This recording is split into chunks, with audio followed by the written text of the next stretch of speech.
You know, it's remarkable that this little piece of cloth could become such a focal point and that they face such resistance in the US. Face masks are a staple of everyday life in the United States. When the coronavirus outbreak began to grip the nation in 2020, initial symbols in the early weeks of the pandemic were deserted streets and lockdown alerts. But soon, face mask sewing tutorials flooded our social timelines. Masks have transformed into fashion accessories, political statements, the root of heated debates. I work for Costco and I'm asking this member to put on a mask because that is our company policy. So either wear the mask And I'm not doing it because I woke up in a free country. And sometimes even actual brawls. Most prominently, they have come to serve as a symbol for how seriously a person is taking the coronavirus pandemic. The initial messaging on face masks was murky. The Centers for Disease Control and Prevention and the World Health Organization told the public not to wear a mask unless you were sick or were taking care of someone who was infected. And a lot of that was driven by a concern that there would be mask shortages and that there wouldn't be enough masks for healthcare workers. Right now in the United States, people should not be walking around with masks. You're sure of it? Because people are listening really closely to this. Right now, people should not be walking. There's no reason to be walking around with a mask. Eventually, we learned that COVID-19 spreads through small water droplets in the air, and that masks are the best way an individual can protect themselves and shield others from the virus. If governors and others essentially mandate the use of masks when you have an outbreak, I think that would be very important. Both organizations ultimately reversed their advisements. Conflicting advice from lawmakers, President Trump, and his administration also fueled the debate. When needed, I wear masks. Okay, let me ask. I don't wear masks like him. Every time you see him, he's got a mask. He could be speaking 200 feet away from it. He shows up with the biggest mask I've ever seen. Well, I'm more than 10 feet away. I'm not going to talk to the mask. Remember, your mask protects me, and my mask protects you. A mask is not a political statement. If I can get you this, will you put it back on for me? No, because I'm going to talk to the TV. So we can stand 6 feet apart, which is what the CDC guideline is. If someone is wearing a mask, they're not doing it to represent what political party they're in or what candidates they support. They might be doing it because they've got a 5-year-old child who's been going through cancer treatments. They might have vulnerable adults in their life. This has been a heavily politicized issue. Please do not get caught up in that. When wearing a face mask became the official public health recommendation, the nation became divided. There were those who wore face masks and those who publicly doubted their efficacy and said wearing one infringed on their freedom. For one group of folks, it was a symbol of freedom. I think for another group of folks and a rather large swath of the population in the United States, it was the opposite.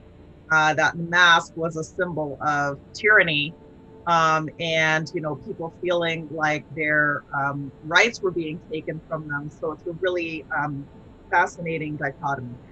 The fear signal should be about the threat, the disease. But in fact, people were getting more fearful, in my view, of wearing masks, of being told to quarantine, of being told to distance, and they were reacting against this, what psychologists call reactance. All cultures have rules or norms for behavior. Most of us don't walk outside the house naked or steal people's food in restaurants or sing really loudly in a movie theater. We sort of know that that's inappropriate.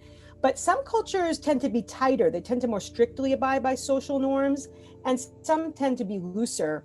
And in general, neither is good or bad. Loose cultures tend to be really innovative and really tolerant, and tight cultures tend to have a lot of order and discipline. So there's a real sort of mismatch between the traits that make us so innovative during times when there's not a lot of threat, and the kinds of traits that are required really to face a global threat. When you have a collective threat, you need strict rules to coordinate to survive. Also, I think in East Asian cultures where there's a lot of mask wearing, people are concerned about spreading it to other people. There's a real insight that actually this helps my neighbors, helps my colleagues.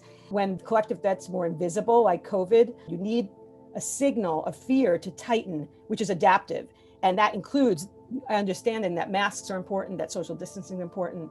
Face masks have long been a part of society in some Asian countries. Some historians point to the 1918 flu epidemic as the moment they became a cultural mainstay. After that time, people in Japan really began to wear surgical or cloth face masks as a means of protecting themselves against the influenza pandemic, as well as trying to protect others from getting contagion.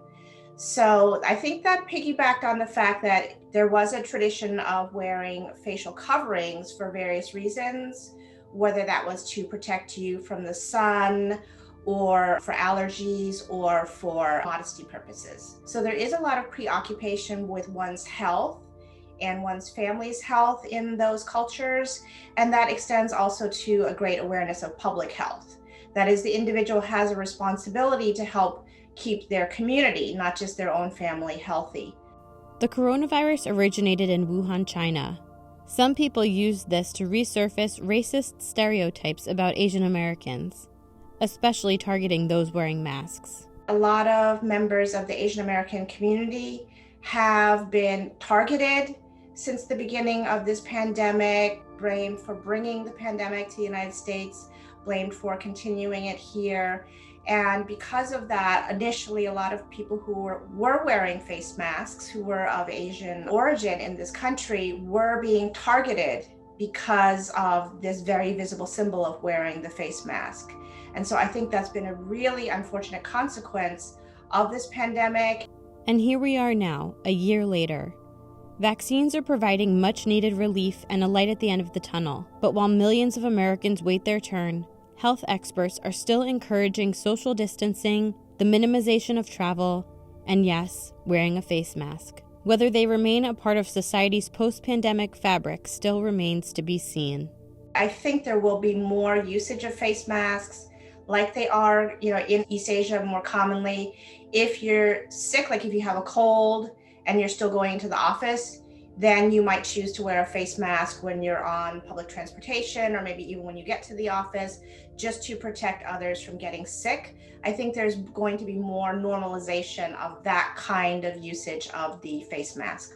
I think we've learned a lot about COVID. If we want to try to prepare for future collective threats, for later waves of what we're experiencing, we need to start thinking about the rationale of culture, why it makes sense to tighten rules and under threat and loosen them when threat subsides.